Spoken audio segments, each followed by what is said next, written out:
House of a Baz. I'm Ronnie Adams. And I'm Jacob Casas.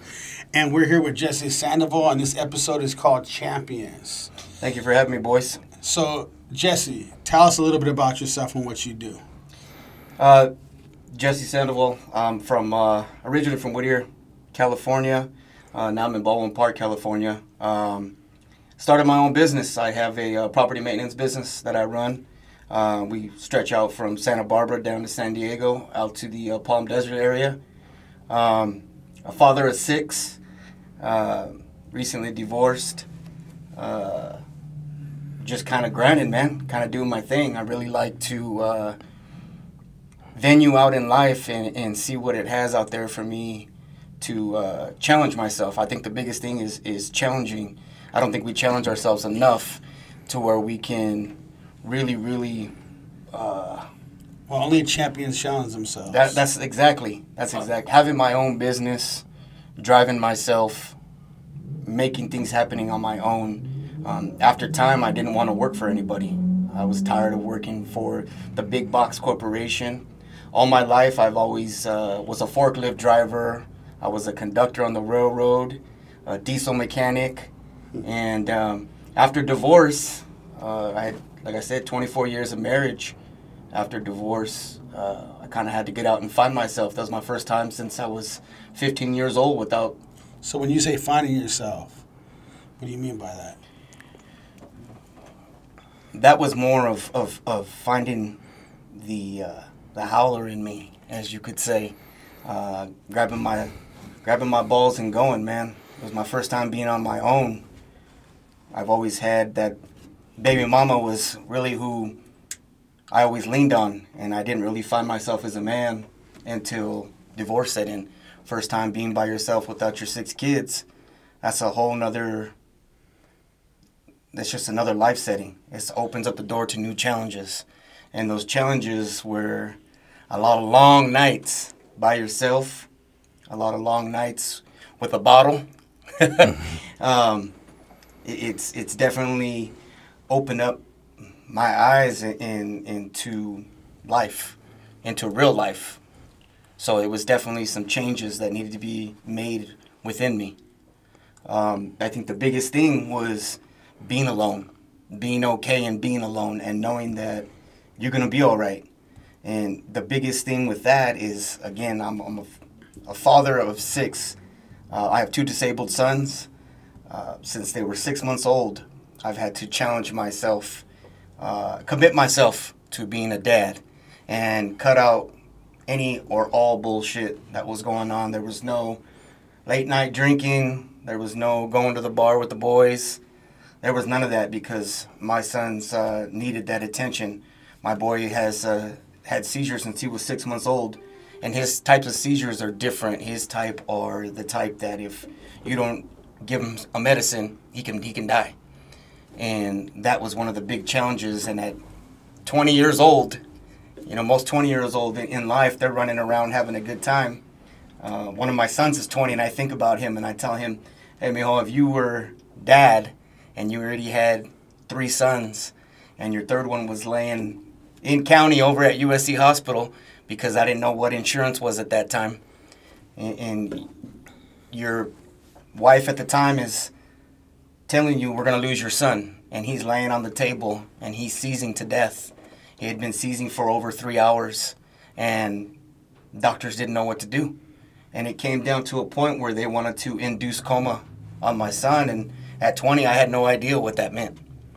So they were covering him with the sheet as he's seizing. She came into my arms. Well, what are we going to do? And at that time, that's when you really have to man up and think about it yourself. You can't just ball up. You can't, as a man, you straighten up. And I thought about what my pop would tell me and what my grandpa would tell me. And you never let them see you at your weakest point at that time as a man, And I was a child. I was 20. So a lot of these challenges that you had to go through in your divorce, your relationship with your wife, and the challenges between your kids, your disabled kids. Mm-hmm. Was this before you started business, or? Oh, this is way before. Way before. Business. I didn't start my business until after my divorce. After It you- wasn't until after my divorce. It wasn't until after I met who is my mentor, and he really kicked my ass. He said, God put him in my life, and he said, oh boy, we're going to straighten you up real quick like. And he whooped my ass 16, 17 hours out of the day, 7 days a week. And for some reason, before that, when I was married, I would fold. I would fold under pressure, and I didn't want those challenges as a leader. How did you overcome folding? My faith in, of course, in God was huge. My faith in not letting my kids down was another big thing. So do you think as a man and an entrepreneur that faith in God is a big part of, I mean, just not just you, anything? Absolutely. I to me personally, my personal beliefs is you can't get anywhere without that help. Now, I'm not saying that you're just going to go and you're going to pray and things are going to happen for you. You have to apply yourself. Right. And once you apply yourself, then the prayer, then the Sacrifice. meditation starts to come in, and you start to learn yourself. I like to every morning take that cold shower. I like to meditate during that time, give thanks. Thank that my children are up again, that we have another day. So Jesse, like, so I haven't doing this show. We haven't encountered somebody that been through the experience you have with two children that are disabled, and that one could potentially just pass at any time. Yes. And you had to overcome that. Yes. So being a man, a leader of your home, the person that has to be like, everything's okay, it's gonna work out.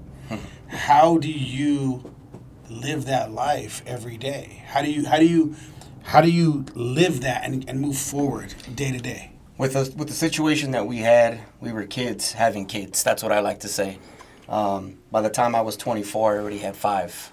So when me and the kid's mom used to walk around Vegas, and I was pushing a double stroller, and I had a kid in my back, and I had 2 in the front, and then I had baby girl with me holding my hand walking. Can you imagine those looks you used to get? Those are the types of things and challenges you just gotta put forth what you want best for your kids and your belief as a man, and you walk taller, prouder. Yes, I am a father at this age. Yes, I can control their destiny. We had a lot of help. My parents were huge. The kid's mom's parents played a huge part in that. But you're the man, you're the leader. Exactly. So you're the one that everything's on your shoulders no matter what. Right. How did you deal with that? How did you overcome the situations that you were in? At 23, 24, you're still growing as a man yourself. It wasn't until after my sons started to get sick and seeing my boys struggle, that's when manhood hit me. That's when things started to unfold to me and life started to make sense, I could say. That's when I knew that I had to grind every single day for the rest of my life. Those boys were going to need that sacrifice or that help, no matter what.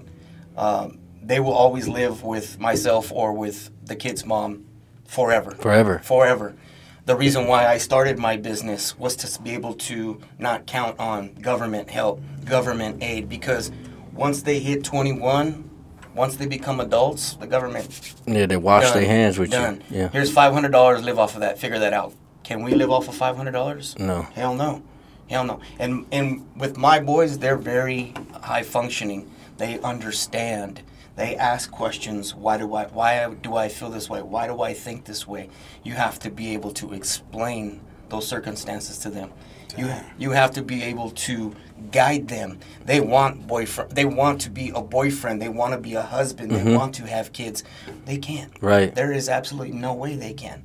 One thing that caught my attention was you said when you were pushing a stroller in Vegas, and the thought of what others were thinking, and what first thing that come to my mind is you look different because you're young, but you're also built different.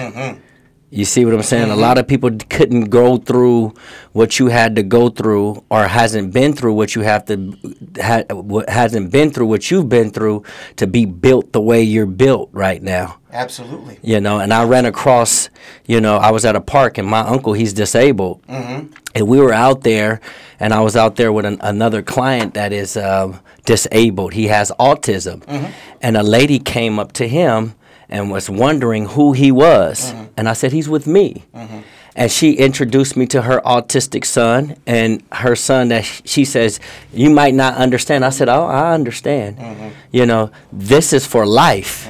You know, like you said, they might not have the opportunity that other kids have. Absolutely. You know, they're going to be with you. Those kids are going to be with their mom or their dad forever. There's no, hey, I got to wait till you're 18 and then you go out and, you know, experience life. You know, this life is your life forever. Exactly. So you have to be built different as a man to handle those certain situations. And that's Ronnie's uncle.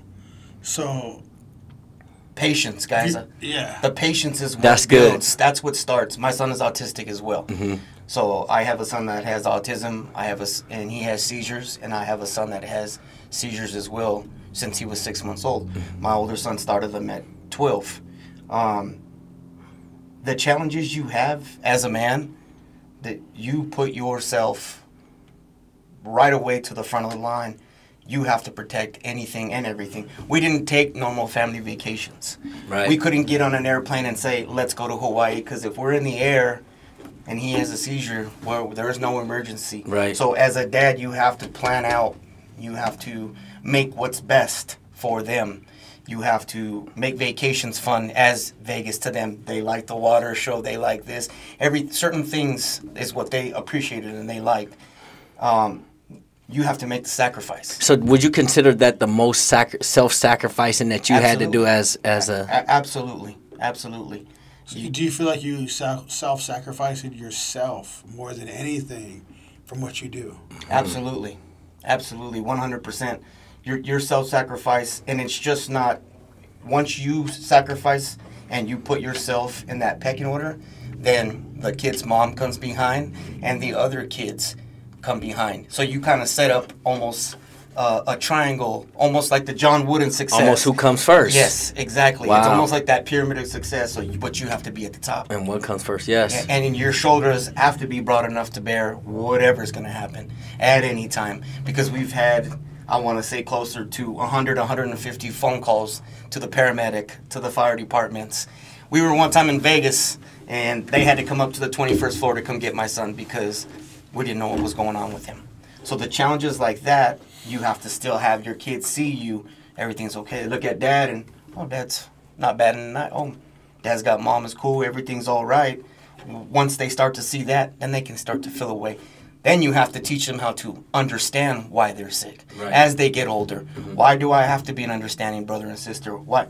Those are the challenges you get. So we know that you have to look that way to them, right? You Exactly. have no choice, right? Exactly. But as a man and as a person, how did you feel deep inside having to go through that? It's a struggle at first. You hurt. You want to know why. Why are my sons going to be that way? Why are my... Did you have to question God? Oh, absolutely. Every single day. There's days even now as men, I see them and they're struggling now to be in adult men programs because they want to work. They want to have regular jobs. They want to have girlfriends. And I have two boys that they see go in their cars. They like to race their cars. They like to go out and do guy stuff. And those boys can't do that. What do you say to them? That's, you grab them and you take them with you. That's what you do. And you teach them. This is what it is. And you make your life valuable to where they can see, oh, okay, dad has a business. Dad is his own boss. Dad, he makes things work. He's the one that makes people call dad for answers. That's what you have to teach them because their self-esteem, they don't know right or wrong. There's things where you have to make adjustments throughout any situation. My son gets angry sometimes, and you have to be able to kind of, okay, listen, there's sometimes you have to ignore the situation, but you have to be able to always be calm. And it's just like that in business. Right. Any type of situation that you approaches, accounts are on fire. Okay, cool, got this. Let's see. It ain't nothing from what you compare to life. Absolutely, You absolutely can not. do it with anything. That's how I feel. That's why after divorce, after marriage, divorce, kids, and then, like I said, with my mentor, him kicking my ass all those days and nights, it's funny because I would work and he knew I would get my kids every other weekend. And I knew when that phone rang every morning at 4 a.m. and at 7 p.m. to check in with me to see how the day went. And Friday, as I'm driving to get my kids, I'd get his phone call, and I'd be like, God damn, why is this dude calling me right now? He'd call me and be like, hey, I just want to let you know you're doing a great job. And I would ask him, hey, boss, why are you asking me? Why what's the difference now between any other day? He goes, because you take your foot off the gas if I told you you're doing great every single day. Right. So that made my mentality and my mindset like, oh, okay. So this is how you do it. And he's been successful everywhere he's gone. Because a lot of people, they bring their issues from home Absolutely. to their businesses, to the work, and you have to separate that. Yes. And I know it was hard for you with everything going on with the kids, the divorce, and all this stuff that was going on in your life, and them not understanding that you still have to build a foundation for them. You still have to make money. You still have to go to work while all this stuff was going on. So tell us how you were able to manage that, even with your mentor helping you. But, what were some of the things to help you get your mind off of some of the distractions that you had outside of work? The support system that you build, one with yourself. The gym was a big thing that I used. I love the iron. I competed in powerlifting. Grabbing that bar and just being one and just just doing a dude thing, just getting out there. And then you find good gym dudes who are like you. And they used to tell me all the time, man, you an angry little man, because I would like to lift with the bigger dudes. Right. I would like to be around good people, good, solid core people. And that's what you need to do. You need to have a good, solid core around you. At all times. At all times. So that way Especially your kids see that as well. So as they're developing and growing into men, women, they know as well. Right. My daughters do MMA and they box, and the coaches that they have, I wouldn't only have them coach them because it's the same thing. Them girls are vicious. My daughters are vicious, and I love that about that. Mm-hmm.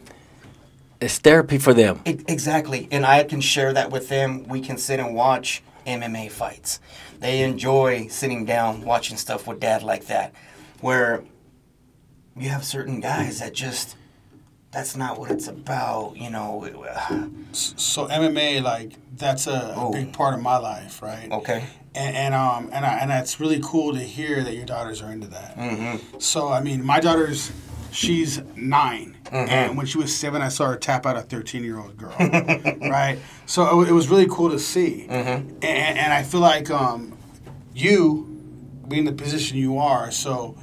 It's really cool to see that because you always want to see your kids succeed. Yes. In anything they do. Absolutely. And so when you tell me you take your kids for rides, you want to see them race, that's the biggest part of you. That probably pushes you the most, right? Your kids. Absolutely. Absolutely. The reason why I started was my business was for my kids. It was for my 2 boys, so there is something there left for them. And then everything, like I always say, his biggest thing is your legacy. I think guys do it sometimes for the money. Money's great, getting the notarization on social media, getting the likes and all that, but what is it that you're leaving behind? Your legacy. Mm-hmm. Your legacy as a man to your kids. Guys, there was a time where I was a complete total ass as a dad, and I was the drill sergeant, and yes, some of it is good, and then some of it is bad. Gotta have a balance. Exactly. And I thought to myself one day, we're all learning, though. Yes. We're all learning every day. Absolutely. But who's the best teacher they can get it from is you. Right. But when you're doing that, though, right? Just mm-hmm. so you know what's going on with your kids, right? Mm-hmm. So you're trying to figure out how to deal with this. It's like you were trained for that. No. And as a man, you have to figure out how to lead your home and lead your kids. So how I mean, how did you feel? How do you feel like you developed that? Do you feel like you did something different, or you did something like you just learned it, or just time? Yeah. Over time, and again through divorce. Divorce taught me a lot, guys. Divorce taught me a lot. So the kids you have that are disabled, they're with the ex-wife. Yes. Okay. All my kids are with the kid's wife. My kid's mom. They're all there. My oldest is back. I was sharing with you guys a little bit before. My oldest daughter, 18, she took off from home and wanted to do her own thing because she was like the mini mom. So she went and did her thing, and I was proud today. Yesterday, this is a big implementation of my business. I was able to give her my home, fully furnished, and have her come back and live here in California again. She's been in Oregon, she's been in Vegas, she's been in Arizona, and at 27, she's finally able to come back home, and I'm able to provide, and not only just provide, but show her the steps, because she's a little businesswoman herself. So you never stop being a dad? Absolutely not. How old they are. Absolutely not. And the one thing is, we had a fallout But you where we fought didn't for that, talk. though, Oh, didn't you? absolutely.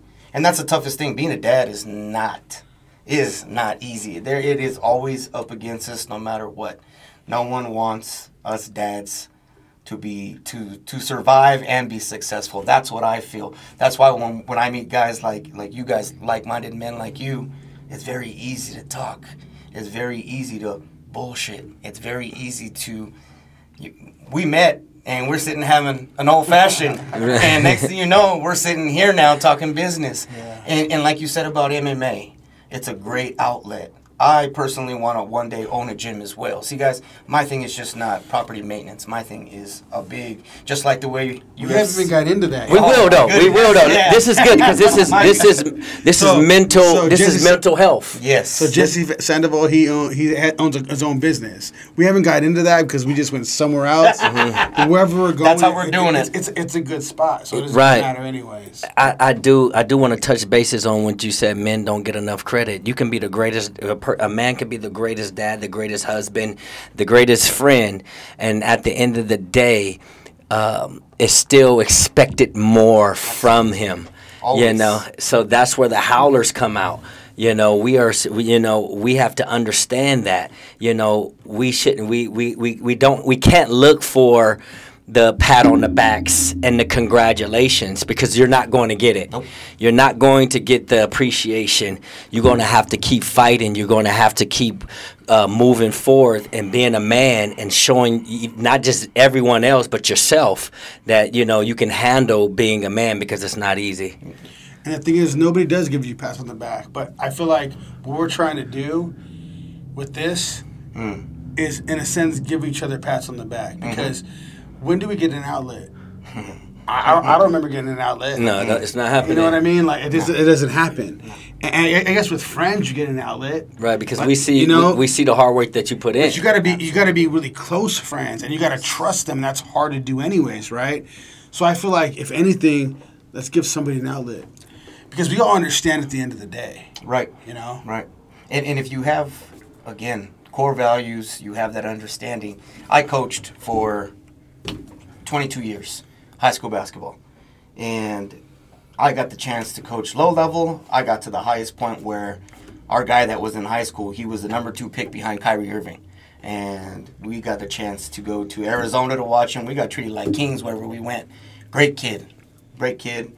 The experience that I got was coach. That's what everyone calls me, coach. Everything's always been coach, whether I'm teaching them in lifting, because I coach powerlifting as well, whether it was basketball, whatever it may be in life. Even now, when I have my players that I meet with, they still call me coach. Nice. And my structure was through Coach K, Duke. You know, that's always been my guy. Coach K has always been my guy. Shout out to Coach K. That's right. That's right. Give Happy him a shout. retirement. Happy That's a howler retirement. right there. Let me Yes. tell you, that's a howler right there. But you see how he walks the sideline. He's doing it, and all that matters is his boys. He don't worry about the fans. He don't worry about anybody else. His best interest is what's going on with them boys, whether it's on the court or whether it's in the classroom or whether it's in life. And that's the one thing that I've always been able to provide for, whether it's my kids or whether it was the kids that I coached. Just last week, I met up with some boys, great boys, out of high school. They were driving. I worked at a lumber yard, and I was a forklift operator and a truck driver. And those boys said, Coach, can I come with you to do one of those loads? Say it was heavy. Say you need my help just to come with me because they would bullshit with me on the drives. They became linemen. Now they work with Edison. You talk about some howlers right there. And them boys at 25, 26, shout out to Chase and Brent. Those boys are above just mentally matured, money-wise, where they want to go, houses they want to buy, houses they want to build. We went to the gym, we hit it, went and had some sushi. We stood outside and bullshitted for about 3 or 4 hours, just like this. Just like this. And those boys are busting up laughing because I'm telling them life as a 45-year-old man is completely different as to when you were 25, 26. And with me, my experiences is at 25, 26, I was already a dad of 5. At 28, 29, I was a father of 6. And That's Mexican, right? oh, dude. and in our generation, in our time, guys, you had the big families. Right. Nowadays, you don't see that. No. 1 or 2 here or there, you know. The economy has done it's that. Definitely. It's a mess. Nobody wants kids now. No. They're old as hell. Don't have kids now. Kids are watching the parents and like, ooh. Exactly. That's exactly. And parents are using the iPads and the iPhones to watch them now.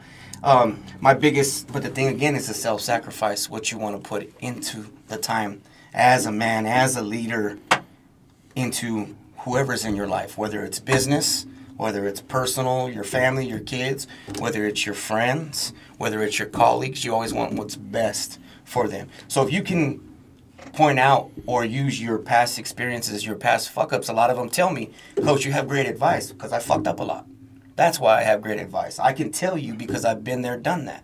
It happens with a lot of us, you know. And now at 45, at 41, 42, and we're starting our own businesses, we can see things. You can remember, oh, shit, I remember back at 31, 32, homeboy was loading up a truck and this, and it almost tipped over. I'm not going to do that now because you remember. And you play those instances over in your head. And you tell your sons, you tell your daughters, that does sound good. You want to hear them out because you want to hear their ideas. You want them to feel like they mean something because out here, ain't no one going to give them time. So at least if you're dad and you're giving them that time, they're like, you know what, Dad? I can go to Dad. You know what, Dad? Let me talk to Dad. Let me call Dad. Let me text Dad. Hey, Pop, what, this, that, or other. Okay, cool. Okay, son, this is what I would do. Right. So tell me what you would do. But at least you're building that confidence out in this world so that, like I always say, guys, I always use my last name and I hashtag my last name Sandoval in everything because that's what it is. That's my legacy. That last name is my legacy. Right. I feel the same way about that. Right? Absolutely. Absolutely. But with your business now, right? So tell us, let everybody know, what is your business and what do you do? Champion Maintenance Services. So we do anything from armed and unarmed security, parking lot sweeping, pressure washing, bulky item cleanup, graffiti removal. I reached out I was with Athens Services. I took it a step ahead and got into plumbing, general contracting. I went out and paid for my insurances and went out and found the best guys that I felt possible to be able to get the bigger accounts, to be able to be more face-to-face, more on hands with all my customers. I remember you told me you do a lot of malls. Yeah, so just recently, shout out to Mike Dieter over at Plaza West Covina and Nicole Pillow. They were customers of mine when I was at Athens. And when I started my business, I rolled into it, went into the office, went to drop my business card, and Mike Dieter's a big dude. He's a big dude. He's about 6'5", about 300 pounds. Literally, he played some offensive lineman in high school. Opens the door. What's up, Jess? Hey, what's going on, Mike? What the hell are you doing here? Gave the business card. Hey, dude, actually been looking for your service. We haven't gotten service since you left Athens, the same way you used to. I'm very hands-on with my customers. So my question is, before you started your business, you said you worked as a forklift driver. Is there anything else that you've done? Like, what was the steps before you decided that you were going to go into your own business? Forklift operator, truck loader, lumber yard, truck driver, conductor on the railroad, diesel mechanic on the railroad. Those are the type of jobs, the blue-collar stuff that we do, guys. The blue-collar, the stuff that we're supposed to do. The hands-on, get your hands dirty, the old mentality, 70s, 80s type guys. And how long did you do that for before you decided to, run your own show. So after divorce, I've been divorced now going on 4 years. I always did that when I was married. Left, got a phone call. Hey, you want to work out on Sylmar? I said, what's a Sylmar? That was a city out in the valley. I had an old friend. He goes, it's different, Jess. You're going to be doing sales. You're going to be doing managing. I wanted to challenge myself as a man. I said, yeah, let's do this. Let's go out there. Simi Valley, Calabasas, Ventura, Santa Barbara. I started learning all these cities that I had never known. I was from Whittier. Whittier, La Mirada, Brea, that's about as far out as I went. You know, a little bit of L.A., and the OC is what I knew. But I got a chance to get out there, and I challenged myself. And I had to learn about the trash industry. I had to learn what property maintenance was all about. Being with my mentor, him teaching me, him whooping my ass for a good 2-3 years. And he used to tell me, too, I don't like anybody, because he's very old school. So we use sports as our connection, because I coach and I played. And he was a big guy, too, that was into sports and coaching. So we always used analogy of sports. Michael Jordan, greatest ever. We use that analogy all the time. He always went with MJ, always with MJ. So let's get back to some of the stuff we were talking about. Mm-hmm. So I know we were kind of talking about this prior, Mm-hmm. you know. So who was your biggest supporters when you started your business? My biggest supporter starting my business. A lot of times it's nobody, right? I didn't have really much. A lot of people, you know, guys, the one person that support is my fiance that I have now, my girlfriend. Shout out to Joanna. She is a howler. That woman is a howler. She's been through it, man. Women are howlers. Oh my goodness. Some women are howlers for sure. You know what? Her and baby mama. Those two are some strong ass women right there, dude. Mm-hmm. Those are some solid individuals right there.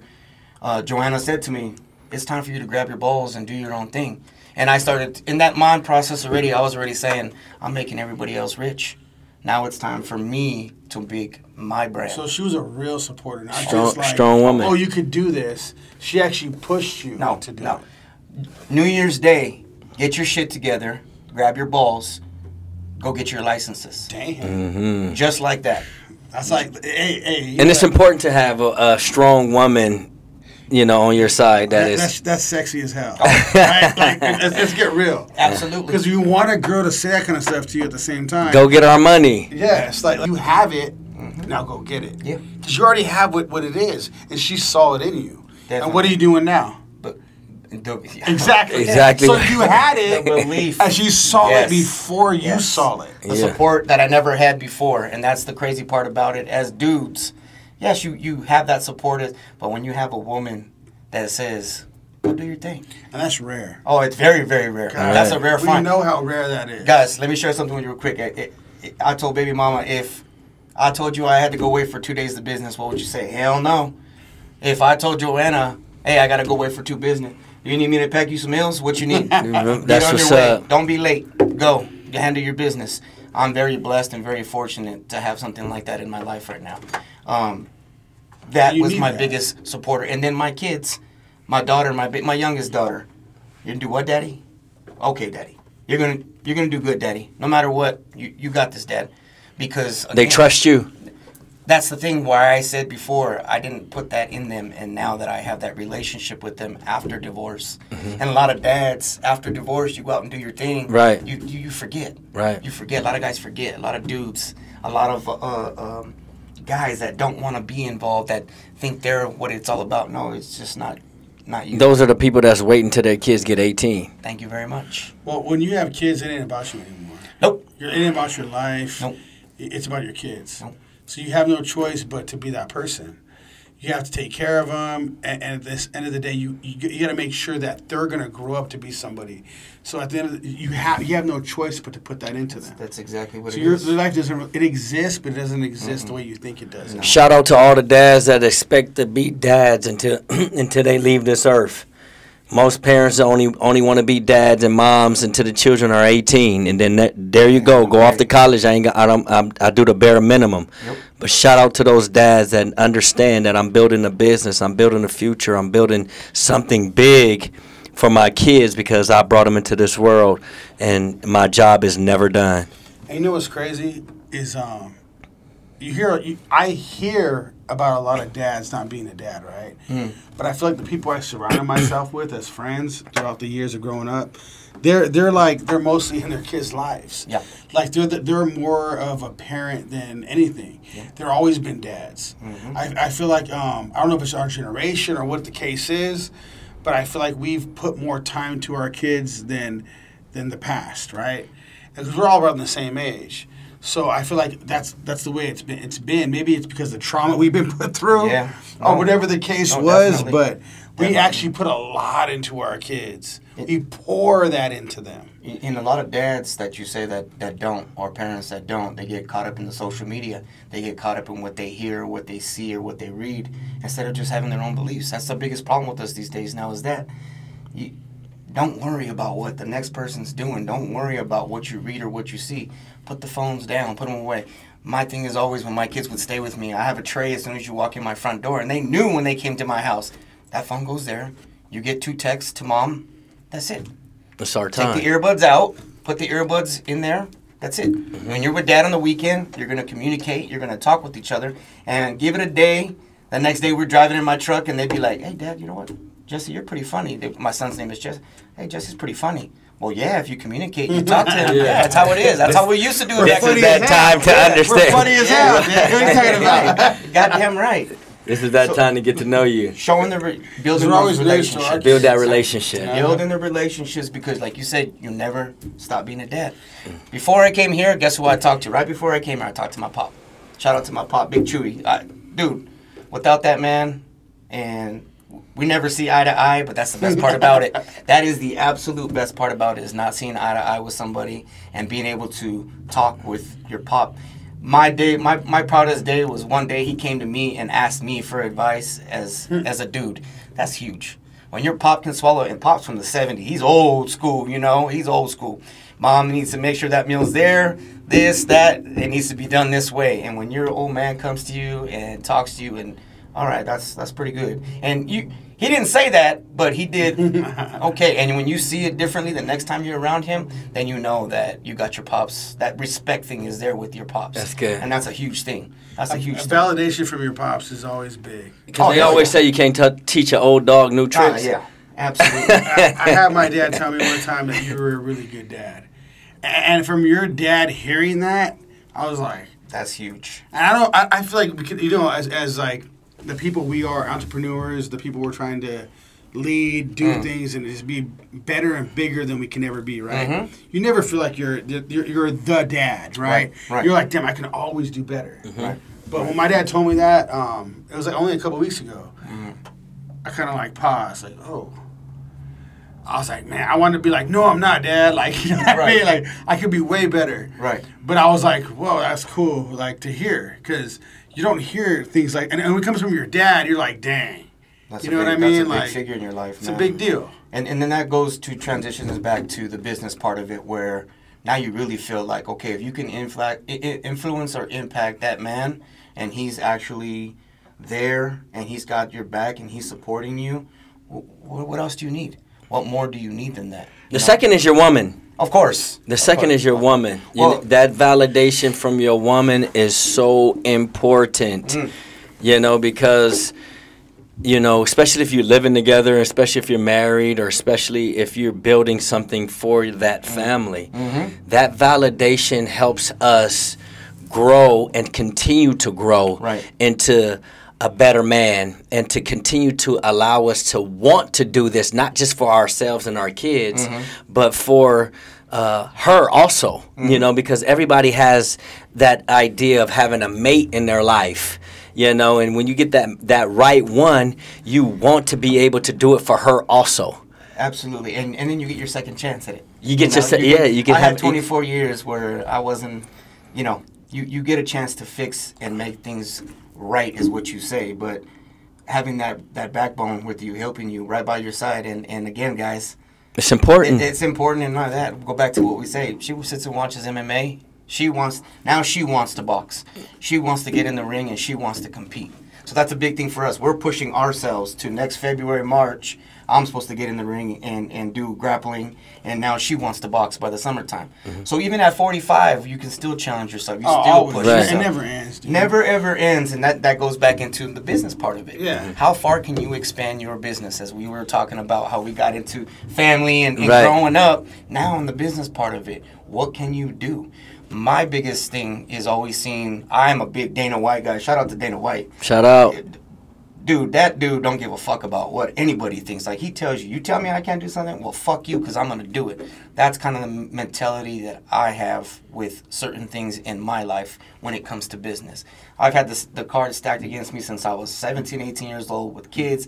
You can't do it. You're never going to make it. You're never going to make enough, this, that, or other. And that was some of the closest people to you. They always are. That's how it was. Now where I'm at, and you people hear shit going on, like, whoa, wait a minute. You're like, you really have your own business? Like, when I called my mentor and I told him, Don't even like it. Yeah, I got my COI. Do you need me to take care of you? And he's like, wait, what? Like, you really have your own business? Yeah, I do have my own business. When you're able to have impact or influence the way Dana White does, that's a huge, huge thing for me. And like with him, UFC, just with WWE got bought, I want to be the business that owns UFC and WWE. That's where with me, guys, I'm trying to do not just property maintenance. I want to open an MMA gym. I want to open up a powerlifting gym. You're going to.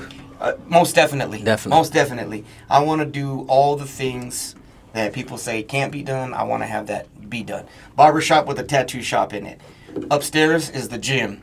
You know, downstairs to the left is your therapy, where we're going to have cold plunge baths, and we're going to have the saunas down there. That's the type of stuff I'm looking to do. And in 5 years, I'm on a 5-year plan. MMA is your therapy. That is the therapy. I'm on the 5-year plan where at 50, I want to be able to turn around and maybe sell my business, or if not, let my boys take over the business. Hopefully by then, they'll be ready to rock and roll, and they go ahead and slide it and take it. So I can go to Fiji and just chill and relax. Can you tell us a time when you had to be most self-sacrificing for you? For yourself, to where you had to understand and say, you know what, I have to do this. If no one else is going to do this, I got to do it myself. It's going on right now with business. It's going on right now. I'm out there driving around, checking on all my accounts. I'm checking on my guys that I have working for me. I'm going to call them and tell them, hey, I'm going to be in San Diego this week. Guess what? I'm not going to be in San Diego. I'm going to be in Ontario. Yeah, check it. Up in your ass, because I'm going to be checking on you. That's good. And then what I'll do is I'll call them and tell them, hey, man, can you send me some pictures? You know, this, that, other, what's going on? Oh, yeah, boss. Okay, this, that, another. Okay.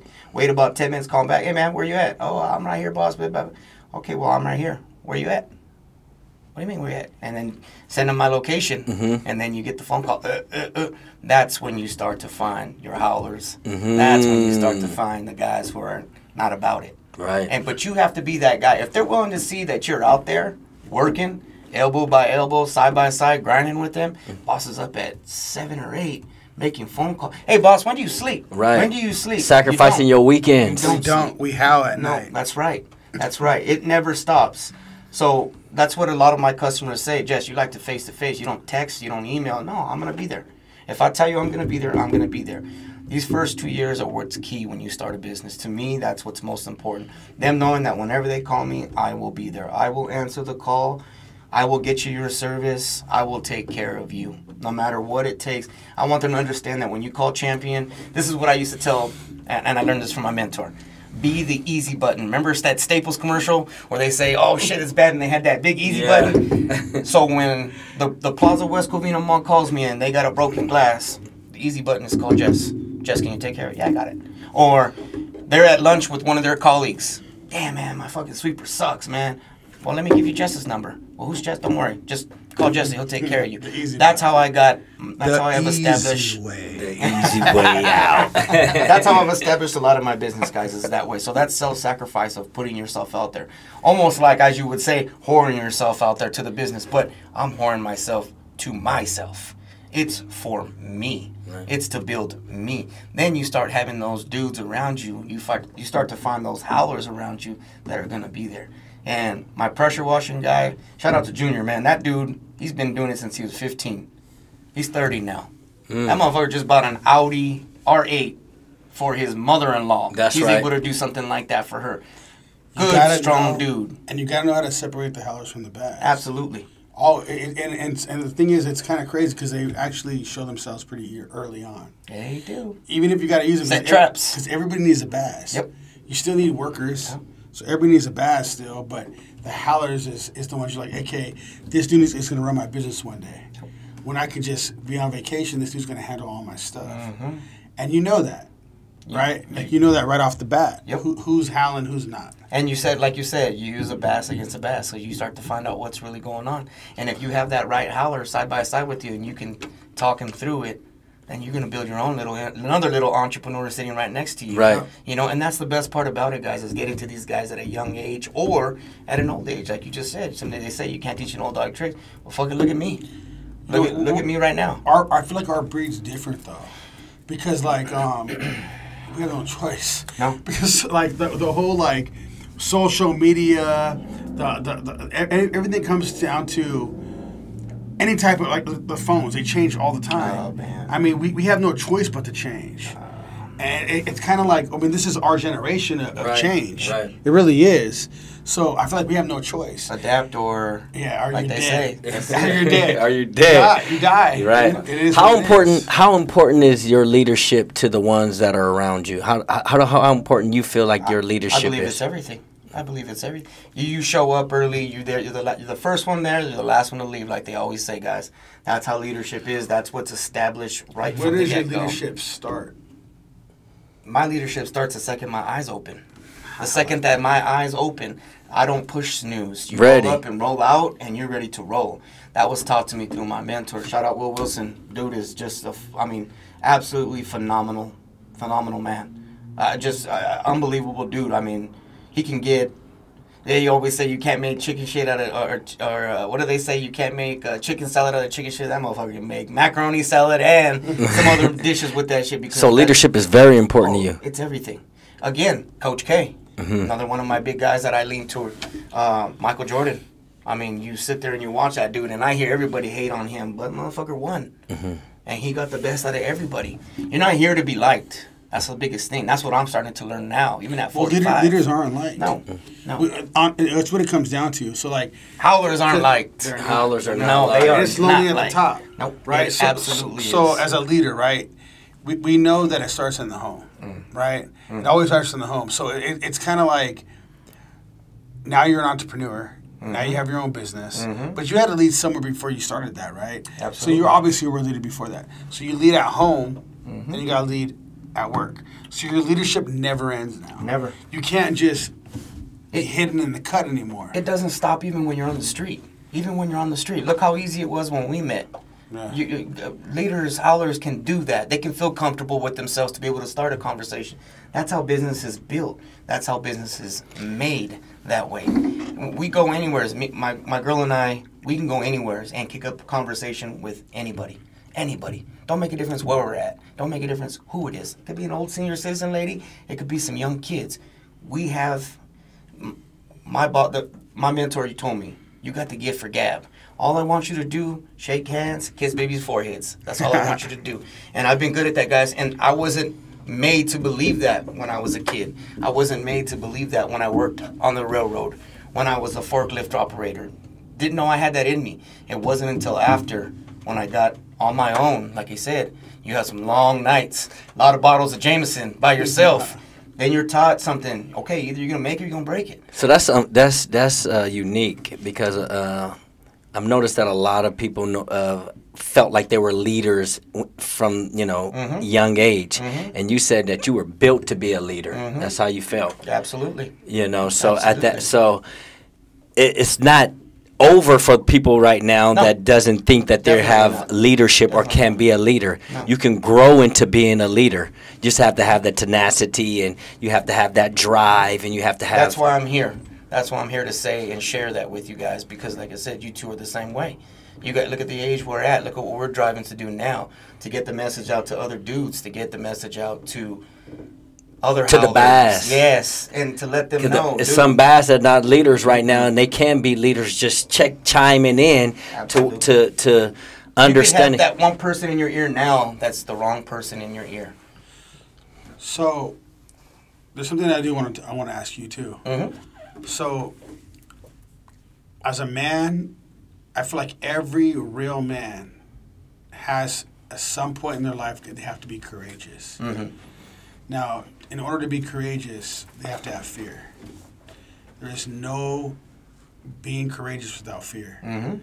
So, what was the kind of fear that you had to hit you at some point in order to be courageous in either entrepreneurship or as a man, period? As a man, it was easy. When my kid was laying on the table at 6 months old and I was 20 years old, and right then and there, you had to be dad, you had to be husband, you had to be you had to be everything. You had to show in yourself, okay. And it's like that whole hot and cold moment right before you're gonna fight. The nerves right before you get in the ring, the nerves right before you're gonna play a game, whatever it may be. That was the part as a dad and as a husband where I had to show everybody was going to be okay. Show the kids and at that time my wife that everything was going to be all right. So being entrepreneurship is easy compared to Oh, that. no. To me, it's been fun. I like the challenges of this.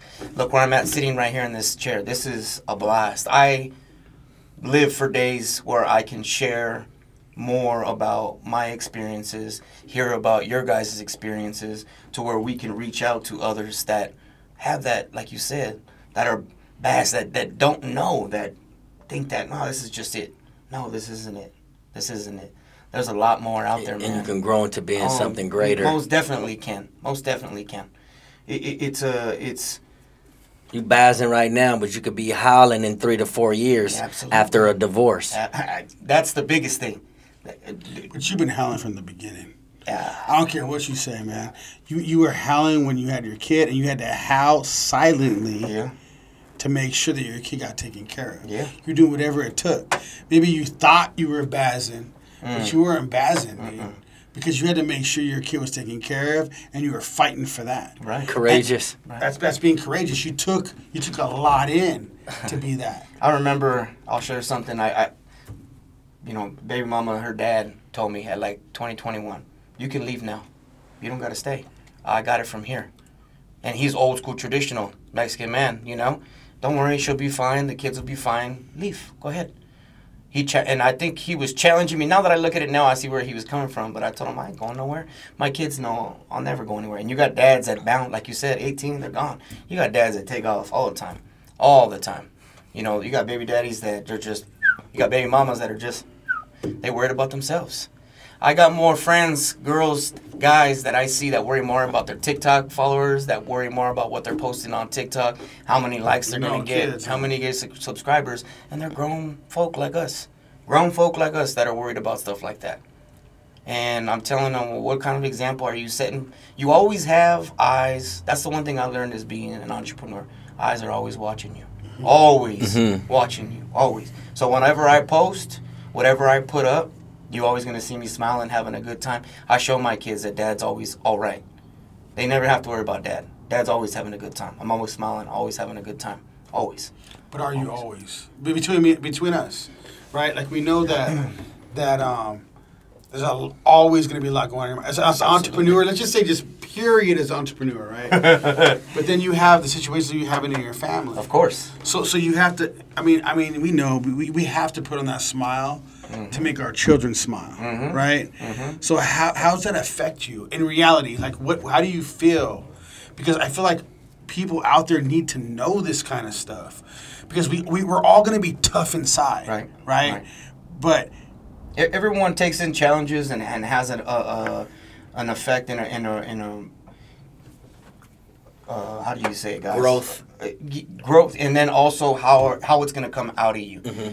Myself and my girl, we've taught each other a lot about that. She's very, very, very hot-headed. You know, very strong with her tongue. Strong-willed. Oh, my goodness. Oh, that woman's going to tell you exactly what she feels. And I've taught her, as she's taught me, that's not always how it could be. You know, if you're feeling a way, speak on it. And my kids have learned that about dad now, that I tell them now, hey, before you couldn't have told dad whatever, now you can. Come to me, talk to me. It's better that you get it out rather than hold it in and let it fester inside of you, because then bad things happen. Very, very bad things happen when stuff happens like that. I have a lot of stories that when I was married that I used to hold things in to where I'd make myself sick to my stomach. And that was the wrong way to go about things. That's not being wolf. That's not being going out there and howling. You let it out. Whatever you got going on, be loud about it. But have a purpose. And make sure your purpose is right. I think that's the biggest thing, too. You can't have a purpose in anything. My buddy tells me all the time, he complains. And he complains about, the Bud Light stuff. Look what's going on with Bud Light. You know, how they're having this whole thing with the transgender. Yeah. And he's upset because liberals are getting their time and this, that, and other. Where if you're such a strong such a strong Republican, or you have such a strong opinion, do something about it. Do something about it. Don't sit behind your phone and put on your page or your story. You're mad because they have that time? Go show them you can have that same time too. Because there are guys that feel the same exact way as you that you can go on and push. It's the same thing as entrepreneurship. Look, you got a great guy. Shout out to Bedros Cooley, and that dude is another dude that's just an amazing businessman. He always talks about that. Always talks about how you need to be a positive force from the second that you wake up. Well, we love you here, man.